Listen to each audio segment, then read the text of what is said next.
बहुत बहुत धन्यवाद आप सभी साथी को। जैसे कि आप सभी को पता था कि फूलन देवी जी का शहादत दिवस हम लोग उत्तर प्रदेश में 18 मंडल में अलग अलग ज़िला में कार्यक्रम रखा गया था और बड़ी तैयारी हम लोगों ने उत्तर प्रदेश में किया। पटना से प्रतिमा बन के उत्तर प्रदेश पहुंचा, लेकिन सरकार ऐन टाइम पे प्रतिमा नहीं स्थापित हो या माल्यार्पण ना हो, उसके लिए उन्होंने सब जगह कैंसिल कर दिया कार्यक्रम और कोई भी कार्यक्रम करने का अनुमति नहीं दिया गया। उसके बाद हम लोगों ने अपने अपने स्तर से घर पे या गांव में पार्टी समाज के लोगों ने फूलन देवी का शहादत दिवस मनाए और बिहार में भी मनाया गया। लेकिन मेरा कार्यक्रम पहले से ही रद्द था, उसके बावजूद भी मैंने रिक्वेस्ट किया कि बनारस में मेरा पहले से आना तय था तो एक प्रेस कॉन्फ्रेंस किया जाए। लेकिन आपने देखा कि कल किस तरीके से उत्तर प्रदेश सरकार ने एयरपोर्ट पे ही रोक लिया गया और वहाँ से उत्तर प्रदेश में मतलब बनारस में कोई कार्यक्रम सारे कैंसिल करवा दिए। तो कहीं ना कहीं वहाँ पे हमें जो देखने के लिए मिला कि माननीय योगी जी जो उत्तर प्रदेश के मुख्यमंत्री जी हैं, वो कहीं ना कहीं माननीय प्रधानमंत्री जी के बात पे और उनके बोलने पे विश्वास नहीं करते हैं। माननीय प्रधानमंत्री जी का हमेशा एक नारा है, सबका साथ, सबका विकास और सबका विश्वास। तो खास करके उत्तर प्रदेश में पिछड़े समाज के लोगों को, SC ST और अति पिछड़ा समाज के लोगों को इस तरीके से सम्मान नहीं दिया जा रहा है। तो इसके लिए उत्तर प्रदेश सरकार को सोचने की आवश्यकता है कि आखिर इस पे कैसे मंथन करना है। ये बात तो अलग है कि सनब मल्ला का डर उत्तर प्रदेश में दिखा। 5000 पुलिसकर्मी कल बनारस में उन्होंने छावनी में बदल दिया। हमारे जहाँ तहाँ हमारे पार्टी के कार्यकर्ता को रोका गया। उसके बाद जितने भी हमारे पार्टी के पदाधिकारी था उनको होटल में भी नज़रबंद रखा गया।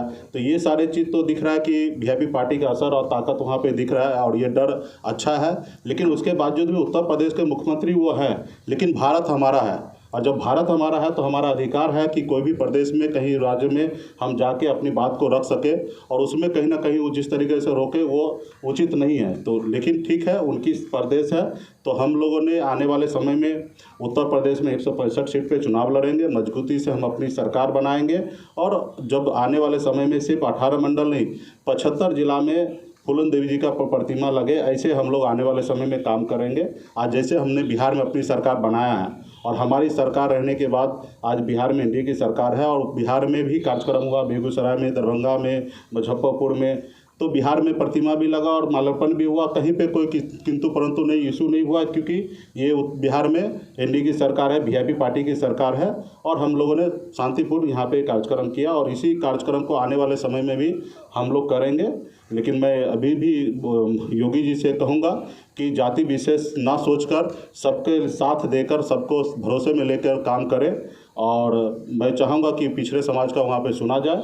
सरकार क्योंकि हम बिहार में NDA के साथ हैं, हमारे बिहार में ही सिर्फ संबंध है, बिहार से बाहर हमारे संबंध नहीं है। हमारी सोच है कि बिहार में, झारखंड में, उत्तर प्रदेश में, उड़ीसा में, बंगाल के कुछ हिस्से में पार्टी को मजबूत करेंगे ताकि 2024 में हम 2024 में ज़्यादा से ज़्यादा सांसद पहुंचाएंगे। और हमारी जो मुख्य मांग है निषाद समाज को आरक्षण लागू करवाना, आरक्षण तो पहले से मिल रहा है लेकिन लागू नहीं है कुछ प्रदेशों में, जैसे दिल्ली में या बंगाल में आरक्षण लागू है लेकिन बिहार में, झारखंड में, उत्तर प्रदेश में नहीं लागू है। तो हमारे से प्रदेश में लागू कराने के लिए हमें दिल्ली पहुँचना है और दिल्ली आप सबको पता है कि उत्तर प्रदेश होके पहुँचते हैं। तो हम लोग उत्तर प्रदेश में मजबूती से 2022 में चुनाव लड़कर और उत्तर प्रदेश दिल्ली पहुँचेंगे और हम अपने समाज का जो आरक्षण की बात है वो पूरा हम लोग करेंगे। तो इसके लिए और मैं योगी सरकार को कहना चाहूँगा कि भविष्य में ध्यान रखें, इस तरीके से किसी प्रदेश के नेता को, मंत्री को इस तरीके से कस्टडी में ले लेना, ये मुझे लगता है कि सही नहीं है। अगर ऐसा ही रहा तो एक दो नहीं सैकड़ों हम बिहार राज्य में भी दूसरे प्रदेश से नेता को आने से मना कर सकते हैं। लेकिन हम बिहार प्रदेश में माननीय मुख्यमंत्री जी के नेतृत्व में सरकार चल रहा है और मैं नहीं चाहूँगा कि इस तरीके से किसी भी नेता को बिहार प्रदेश में अपमानित हो या उसको हम लोग रोक ले, तो ये कहीं ना कहीं अच्छा नहीं है।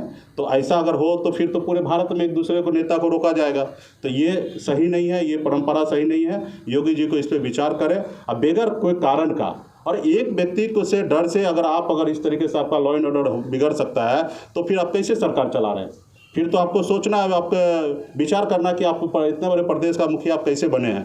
तो इसके लिए आपको हर नेता को, हर जनता को आपको सुरक्षा देना आपका काम है। आप सरकार में हैं, आज जैसे हम लोग सरकार में, तो हमारा हर एक जवाबदेही हम पे बनता है, माननीय मुख्यमंत्री नीतीश कुमार जी पे बनता है कि बिहार के हर एक नागरिक को सुरक्षा देना। उसी तरीके से उत्तर प्रदेश सरकार का भी बनता है। तो कहीं ना कहीं हमें ये देखने के लिए नहीं मिला।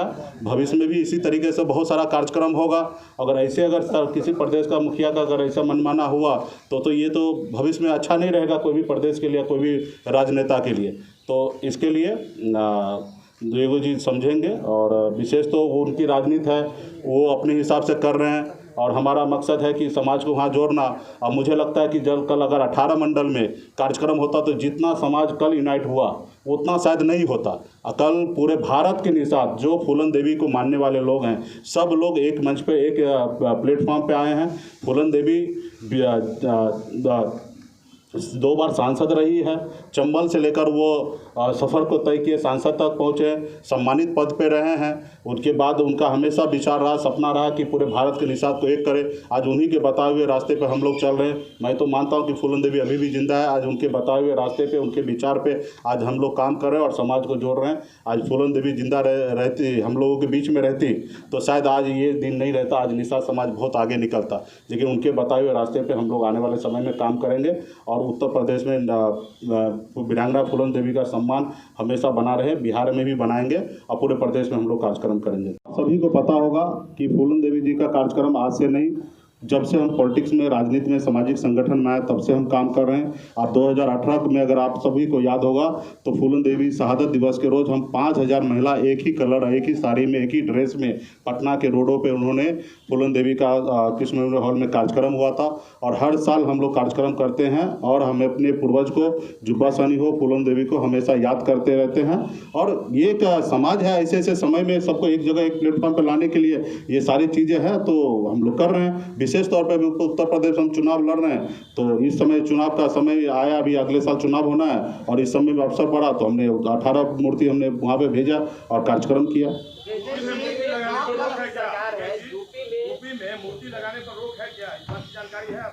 जी हाँ, मूर्ति 2008 में सरकार का गाइडलाइन है कि मूर्ति वहाँ पे नहीं लगाया जा सकता, और लगाया जाएगा तो उच्च स्तरीय पे परमिशन लेकर लगाया जाएगा। तो हमारा वहाँ पे था 2 तरह का कार्यक्रम था, अपने खुद के ज़मीन पे लगाने का कार्यक्रम था, या माल्यार्पण करने का कार्यक्रम था। तो मूर्ति नहीं लगाने के लिए दिए, इसके लिए भी हमने रिक्वेस्ट किया कि चलिए कोई बात नहीं, मूर्ति स्थापित नहीं होगा, लेकिन माल्यार्पण करने का अनुमति मिले। तो माल्यार्पण करने का भी अनुमति सरकार की तरफ से नहीं मिला। इनफैक्ट हमारे लखनऊ कार्यालय पर, हम अपने कार्यालय पे, प्राइवेट प्लेस पे, हम अपने कार्यालय पे वहाँ पे मूर्ति लगाया गया, वहाँ पे भी माल्यार्पण करने से रोका गया। छोटा सा अपने कार्यक्रम आप कर सकते, लेकिन बड़े मूर्ति पे, प्रतिमा पे आप माल्यार्पण नहीं कर सकते। तो ये कहीं ना कहीं एक अच्छा सोच और अच्छा विचार नहीं है।